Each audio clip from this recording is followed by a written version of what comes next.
Good morning, Commissioners, Fire Chief Terrazas, City Attorney Ms. Iniguez, Eric Scott, Fire Captain, Paramedic, Public Information Officer.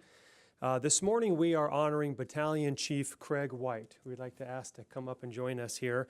He was the only LAFD member to have participated in 4 out-of-state events of significance that occurred in 2017.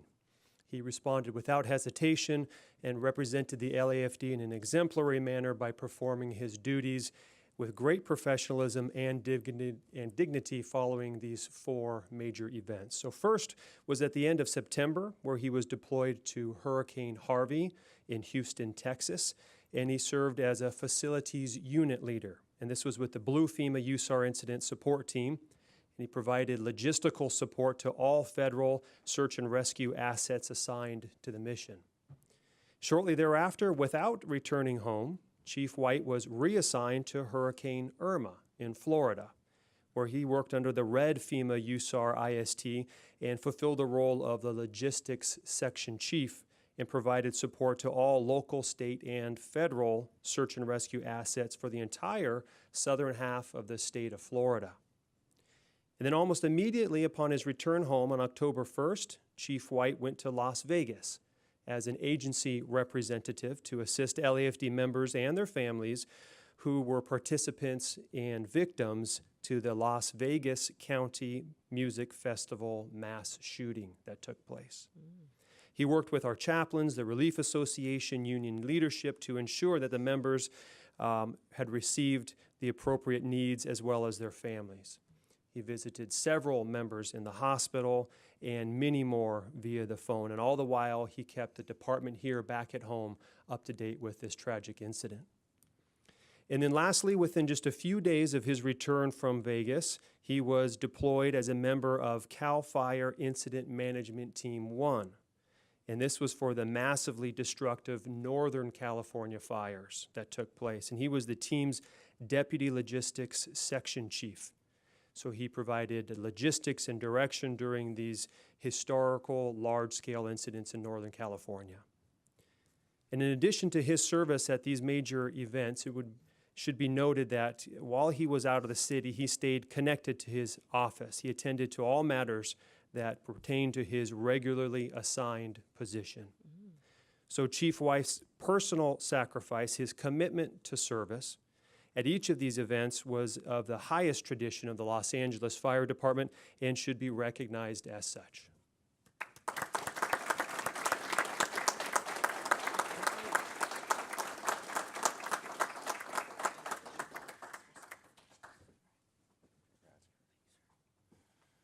I'll say a few words and Scott Porter will say a few, and then Chief White can have the mic. I've had the pleasure of knowing both Craig and Wade White for over 30 years. They were recruits when I was a peer group instructor. And that's the first time I was exposed to their work ethic, their passion, their dedication. And their father was on the job, by the way, too. That probably contributed a great deal to them and the men that they have become. When I think of Craig and Wade, but I'll focus on Craig because he's the honoree today, I think of dedicated members of our department that you can plug in literally anywhere, and they will do an outstanding job in whatever assignment that they're given. We have great confidence in their ability, their dedication, and their loyalty. And when I read, I didn't put everything together until I read the certificate this morning that Craig had been involved in those 4 incidents. And I think that's not only a tribute to his passion, I think that's a tribute to his family to allow him to be gone so much. And I was with him, if you remember, upon the initial notification to go to Houston. We were on a golf trip. And he was ready to go right then and there. And I told Craig, let's wait for the ask. Let's don't just self-deploy. And we hadn't been deployed for several years, right? I think Katrina was the last time, is that right? So when this happened, it was an anomaly, and then later to find out, of course, we got requested again to go to Florida.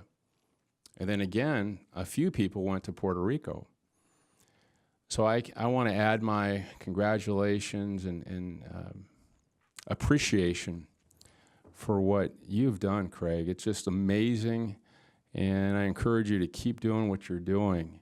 I think the best thing we can do when we have people like Craig doing what they do is to stay out of their way and to support them.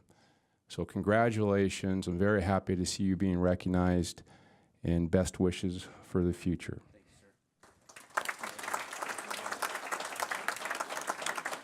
Thanks, Chief. I'll keep my comments very brief. I just want to say, as probably the newest member of the department speaking here today, I want to say how grateful I am to have Craig as part of the Information Technology Bureau. The guy is just such an excellent representative of the department. He's a true leader. He really exemplifies everything that's great about the department, and I think it's important, and I appreciate the fact that we can recognize him today. So thank you so much. Thanks, sir. Really appreciate it. Well, thank you all, commissioners, chief, guests, staff. For I guess my first thank you is obviously to my family who, like you said, allow me to do the things that I do and truly enjoy doing. I want to thank you, Chief, and the rest of the staff for also supporting what we do out there and able to, every day we learn something new out there in the field, and we're able to bring that back and hopefully make things better here as well. So that's kind of the drive for doing that. I should say thank you to my much older brother, Wade, who's guided me through my career. And thank you for mentioning my father as a point of reference there. This is my dad's badge. Wow. He wore it. I'm wearing it. So this department means a lot to me and my family. And also I want to say thanks to the rest of the staff back there, my crew and friends, and without the hard work that they did while I'm gone, picking up the slack and keeping things going, thanks to you guys as well. So thank you. Thank you.